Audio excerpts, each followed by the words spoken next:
Bonjour, je m'appelle Christine Euzé, je suis ingénieure pédagogique multimédia au sein du pôle numérique du Centre de la formation et du développement des compétences de la PHP, Assistance publique, Hôpitaux de Paris. Chez nous, c'est 8000 apprenants au moins et dans 35 instituts de formation. Alors avant de parler finalement de la rencontre avec VTS Editors, j'aimerais bien en fait qu'on recontextualise l'idée dans laquelle finalement s'inscrit cette rencontre.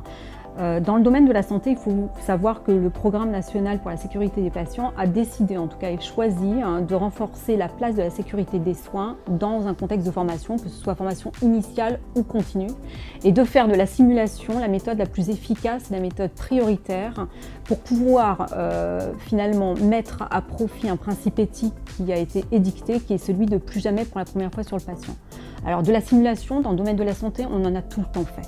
On en a tout le temps fait, mais essentiellement en ayant l'objectif de développer des capacités, on va dire techniques, des habiletés relationnelles, mais pas forcément, je veux dire, de compétences à proprement parler. Le principe éthique de plus jamais pour la première fois sur le patient, on sait tous qu'il y aura une première fois sur un patient, ça c'est une chose qui est certaine. Par contre, expérimenter, réexpérimenter plusieurs fois un jeu, c'est quand même quelque chose qui peut être extrêmement intéressant pour justement aller la première fois auprès du patient, voilà, et rendre confortable et beaucoup plus confortable cette rencontre. Le PNSP a été relayé par des programmes de soutien de la simulation qui ont été valorisés, mis en place par l'Agence régionale de la santé Île-de-France. Et ça existe depuis 2014. Dans ce contexte-là, j'ai été sollicitée en tant qu'ingénieure pédagogique multimédia l'année dernière par une directrice d'un institut de formation en soins infirmiers de la PHP et également des IFSI partenaires de l'UPEC, l'Université Paris-Est Créteil, pour pouvoir répondre à un appel à projet de l'ARS. L'appel à projet que j'ai en fait souhaité valoriser mettait plutôt en exergue la simulation 3D, donc du coup les serious games. Le projet a été retenu, validé, et c'est dans ce cadre-là que je rencontre VTS Editors. La première raison, c'est que c'était en parfaite cohérence avec la démarche d'amélioration dans laquelle s'inscrivait finalement cette réponse appel à projet.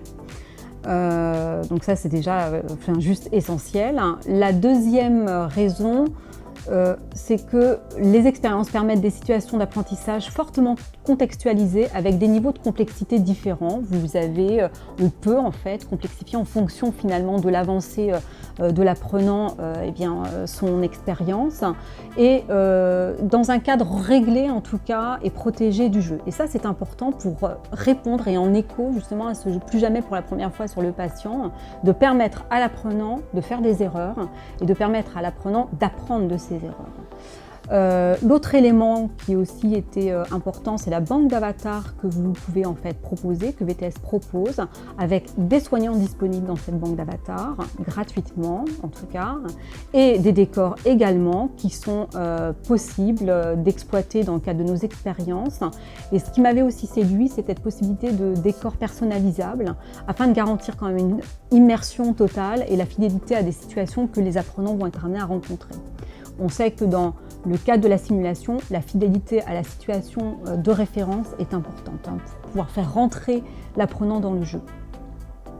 Enfin, je trouvais en fait que VTS Editors était un objet en tout cas extrêmement pertinent pour la génération d'apprenants que l'on a, en tout cas majoritaire d'apprenants que l'on peut avoir dans nos formations, qui sont quand même jeunes et sensibles à cette culture vidéoludique dans laquelle ils naviguent au quotidien.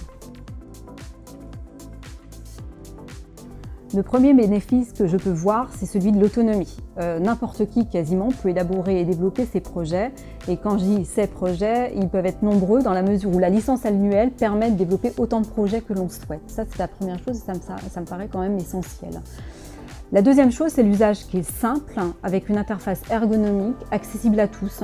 On vient glisser, déposer des blocs sur une ligne, on construit simplement et aisément son scénario.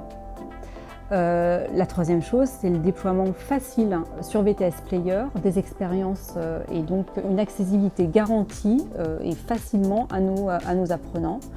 Et la flexibilité dans laquelle ils peuvent se retrouver. où qu'ils soient et sur le support sur lequel ils veulent voir l'expérience, eh bien c'est complètement envisageable. Et ça me paraît quand même quelque chose de très important. Nous avons des apprenants qui prennent des transports en commun, il faut qu'ils puissent jouer, quand ils le souhaitent, leur expérience. Et c'est complètement envisageable. Enfin, VTS Editor permet quand même d'adapter les apprentissages au rythme des apprenants. On sait qu'ils n'apprennent pas tous de la même façon et ça, en l'occurrence, c'est complètement envisageable avec VTS Editor. Un mot pour la fin, oui, ça y est, la digitalisation à la PHP est engagée et je suis absolument extrêmement fière en tout cas de permettre à VTS Editor de participer à cette numérisation de nos formations.